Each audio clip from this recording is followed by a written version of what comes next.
everybody, it's Cookie Brothers with FCF International, and we are here in the kitchen of Mrs. Pat Harrison. Thanks for being here with us, Mom. Thank you for having me. Letting us be here with you, I guess. Oh, well, either way, it's fun. Yeah. We're here for our annual Christmas bake, and this year we're excited because this is a Hagen family tradition of fried pies. And our Mom's mom, Mima, or as many of you would know her, Oretha Hagen. Yes. She would make apricot fried pies, was her most famous, but she also made pineapple. That's right. Because they were my dad's favorite. Yeah, they were Brother Hagen's favorite, the pineapple. But Mom is partial to the apricot, so today we're making the apricot fried pies. But she already made up the filling. She'll fill you in on all of that. And if you want to get started, Mom, tell us about this recipe. Well, my grandmother made the fried pies for as long as ever since I can remember. And then my mother always made them. And so I thought, well, I'm going to learn to make them. So I did. And I have learned to make them. And my Whitney has learned to make them. But what I did was... So we wouldn't have to have so much time. I cooked my apricots yesterday, and you just take like 2 bags of apricots. You take 2 bags or 3. I just took 2, and you just wash them real good. And then dried apricots, Mom? Dried apricots. Okay. And you just wash them real good, and then you just cover them with water and boil them until they get real soft. And right before they're done, you add in, if you're using 2 bags, you put in 2.5 cups of sugar. If you're using 3 bags, you put in 3 cups of sugar. And you let that boil until the sugars dissolve really good, and it'll thicken a little bit. And then you pour out most of the water. You leave it after they're done. You pour out most of the water. You leave a little bit because you want some juice in there. Then you put in a 1/2 stick of butter. And then you mash up your apricots while your butter's melting in your apricots. And then you mash it up to this consistency. Fruit, good. So it's sugar, really good. Yeah, right. Butter, good. Good, right. So it's all good for you. So hand me that fork. I forgot it. Thank you. And so now we're going to make the crust. Now this fried pie crust is different from most anybody's that I have heard or seen, but it's what my grandma always did and what my mother always did, so it's what I do. Tradition. Tradition, that's right. So we're going to start out with 4 cups of sifted flour, and you just sift it in your bowl. She's got a little hand sifter in there that she's using. That's an old-fashioned one. This is old. And the key to keeping your sifter, if you have one, really fresh and clean is don't put it down in water. That's right. Just take a damp paper towel, just shake everything out of it real good. Take a damp paper towel and wipe it down real good, and it's sufficient. Set there right there for now. Okay, and to that 4 cups of flour, we're going to add a teaspoon of salt. And just mix that up real good. Make sure it's all involved and mixed in with your flour. And then you take a cup of Crisco. Woohoo! Crisco. My grandma used lard. You can still get lard. Yeah, you lard can. Gives good flavor. It does. She always had fresh lard, of course. So she used lard. But my mother and me, we just use Crisco. I always think of the movie The Help when I think about Crisco. She talks about all the things you can use Crisco for. She's just like so in love with it. So great. And then you just mix it real good. I have a blending fork that I just use. To me, it works better than the pastry blender because it doesn't get all caught up and you have to undo it, stop and clean it off and all that. So if you don't have one of these, they're really neat. You need to look for one. Yeah, you can get them new now. You don't have to look for the antique ones. They're remaking them now. I think you can get them on Amazon. Can you? I There you think go. So. Christmas purchase. Yeah. There are your stocking gifts for This your is what they look brides, like. gentlemen. This is what they look like. They're awesome. You just blend that in until you're shortening, kind of pea size, I guess you'd say. You don't want to work it too long because then it'll make your crust tough. See, there's just kind of pea size in there. There may be a few that's a little bigger, but they'll blend in. Can you see that? Yeah. Okay. Now to that, we're going to add a cup of cold water a little bit at a time because we don't want to get too much. And so don't add it all in at once because some days you need the whole cup, some days you don't. So you basically did a little over a half a cup there to start with. Right.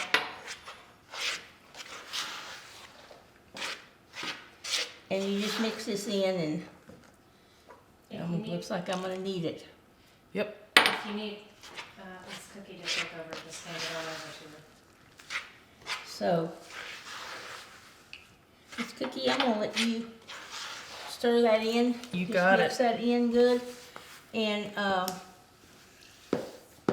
then we'll get some more flour and we'll roll them out. Okay.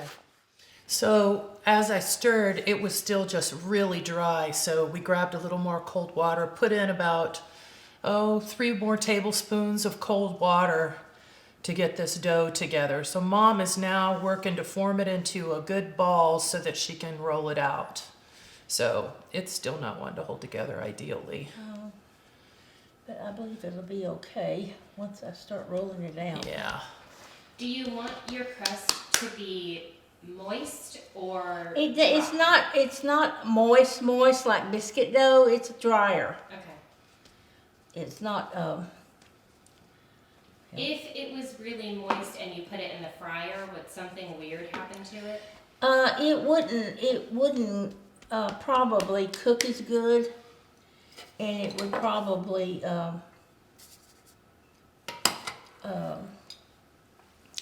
be a little mushy. It wouldn't. In other words, the dough wouldn't get crispy and done like you want it to. Okay. Because a biscuit, you want it a little wetter because it gets fluffy and rises and fluffs up.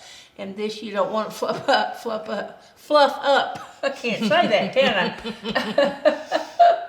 Okay, now we have this in a ball and we're going to roll it out and we believe it's going to stay together. Hopefully. I don't know what the deal is today with the It's water. very Maybe dry. the humidity. Or is it dry? Oh, maybe it is humid. I don't know what the humidity is. It may be, Mom. I don't know if this is gonna hold together or not, but in Jesus' name it will. I haven't had it do like this before, so it's kind of strange to me. It's not my fault. Nope. Just We're saying. blaming it on the white weather. Let's do that. We're blaming it on the weather. Anyway, you roll this out very, very thin. You want it really thin. Like an eighth of an inch. Probably about an eighth of an inch. The one thing we're going to say about this is it's going to be a very flaky crust. Yes, it will. It's supposed to be. Mm-hmm. That makes it crispy and crunchy, a little bit crunchy to bite into, Are we about there? Are we about there? Do you need to step back and look at it? Yeah, I do. Yeah, we're almost there. How's that feel, Mom? I think that's thin enough. Okay, so you kind of just go by how it feels. Yeah, I To kind you. of feel it, and if it feels like there's a little fat place, I just Press it out. press it out. Mm-hmm. We don't use the word fat anymore. It's thick. Okay. Well, a thick place. Fuller, a little fuller. Yeah. It's a little fuller right here. I think that feels pretty good. It looks great. So I'm Okay. going to dump this flour out. In the bottom, sorry, I'm making noise. In the bottom of your sifter makes a perfect circle for your pie. So you just go and just press it down like that. Make your little circles. That's awesome. I had no idea. Look at you making your perfect little shape. Well, it's easier if we do that. Uh-huh. Did you used to cut them out, Mom? Yeah, I used to I cut thought them so. I out. thought I remembered that. I used to cut them out, and then I learned this little trick. And it works every time. That's awesome. Okay. Now we pick these up, because you don't want to get a lot of flour on them, because then it messes up your frying. And just lay them to the side. That was a little.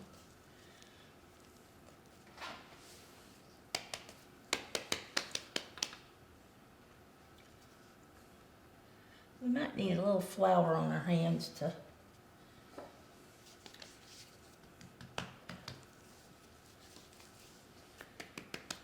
So you don't want a lot of flour, but you don't want them sticky. No, you don't want them sticky.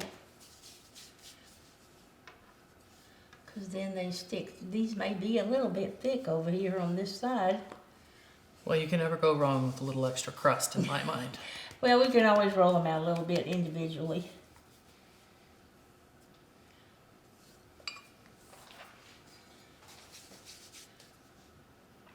Okay, now you take all your extra crust and you roll it up again and you roll it out again, and then you can have Some make more. make more. Make the ever how many you need. All right, so when we took some of these out of or off of the bench, we found that they are a little bit thicker than she needed. So she pressed one out a little bit more so that you can see how we fill. And we put about a tablespoon, not more than that, or you'll make it too full and it'll Explode. explode. Right. And then you just turn them over like that. Then you just take your fork and you just flute it around like that, and that seals it.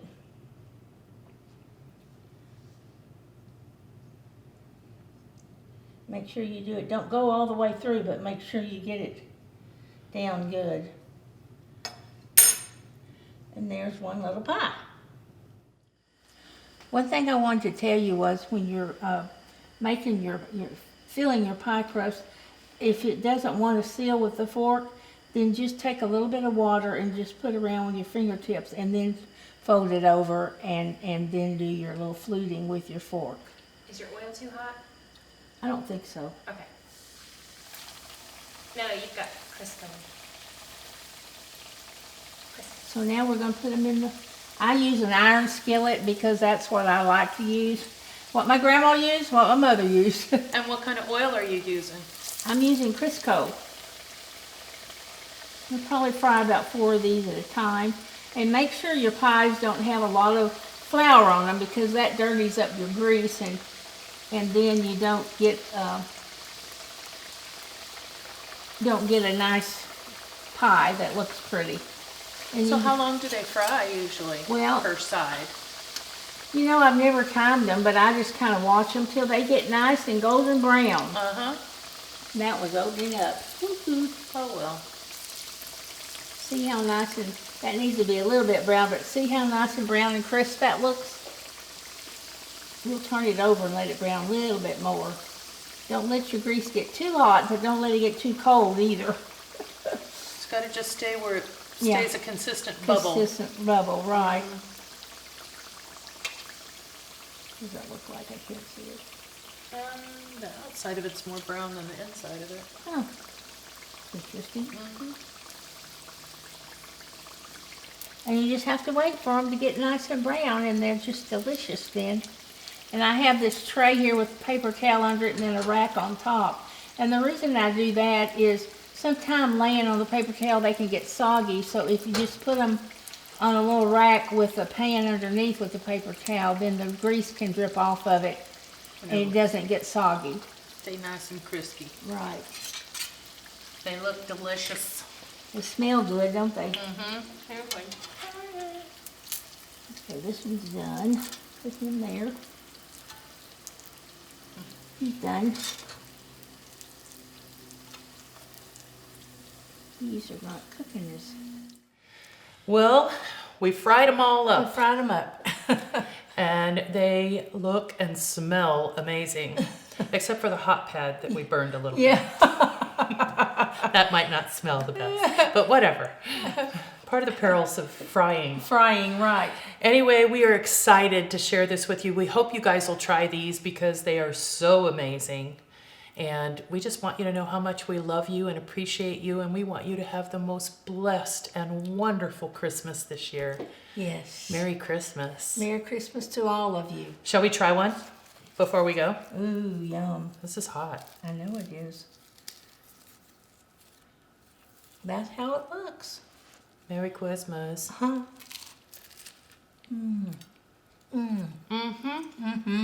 That's yummy. Nice and crunchy. Merry Christmas. Delicious on the inside. So good. These are amazing. Merry Christmas, everyone. Crisco, y'all. Crisco.